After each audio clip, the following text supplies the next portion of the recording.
Member from Halton. Thank you, Mr. Speaker. My question is for the Attorney General. As Chief Law Officer of the Crown, you're supposed to rise above politics.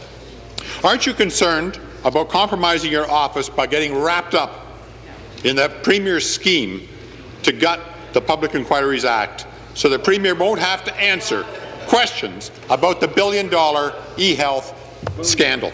Right on. Thank you. What nonsense is this? You know, we take a different position than the one being proposed by the honourable member. And in fact, a fair and complete reading of what's in the Public Inquiry's proposed legislation does not reduce it, but enhances it, does not diminish it, but expands its opportunities and scope. A fair reading will see that not only can you call a traditional, untime-limited, very expansive come-back-in-5 years inquiry, but you can also now, while maintaining the independence, call an inquiry that will be more focused, more scoped, more timely, and more cost-effective, of greater benefit to the people of the province who we all serve. That's right. Supplementary. Taxpayers are on the hook for a billion-dollar e-health scandal, at the same time as running a record $24.7 billion deficit and planning a greedy HST tax grab. The beginning Liberals have done nothing to recover the $1 billion they wasted in this scandal. While the auditor's report spotted the problem, it does not assign blame to those who got rich on taxpayers' dollars. If the Premier won't tell us who is to blame, then we need a public inquiry.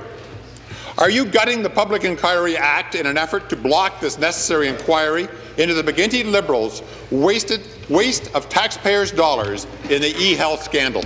Minister.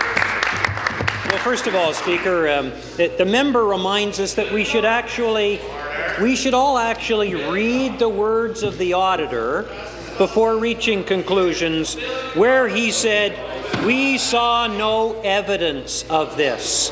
Now, even a public inquiry would deal with the evidence. So the auditor reaches the conclusion, Speaker. I say, secondly,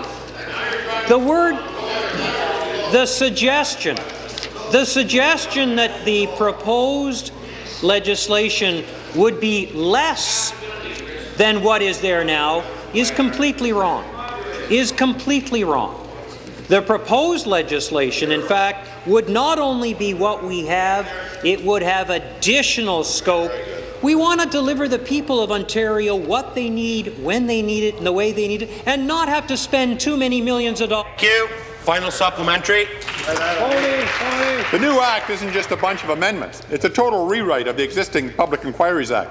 Something this monumental shouldn't share time with other items in an omnibus bill. The Premier wouldn't let go of his dirty secrets about who got rich in the e-health scandal. Were they Liberals? And why a bureaucrat broke the law for months to block the auditor from investigating the billion-dollar boondoggle? At the same time as the public is calling for a public inquiry that reveals these secrets, the Attorney General is trying to make it harder to appoint an inquiry. As Chief Law Officer of the Crown, you are supposed to rise above politics.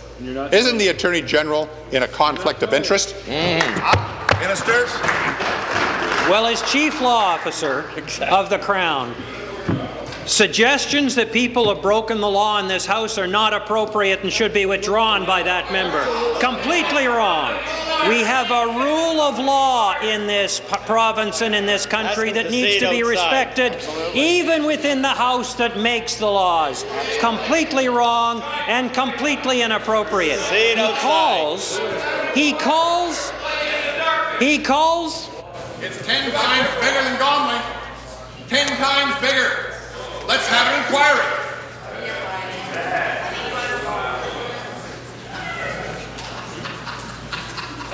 Attorney General. Whatever inquiry is conducted by the auditor, based on the evidence, or any other form, has to be based on evidence not the fiction that may be thrown by members opposite. The people of Ontario deserve no less than the conclusions based on facts and a strengthened public inquiries act. New question, Leader of Third.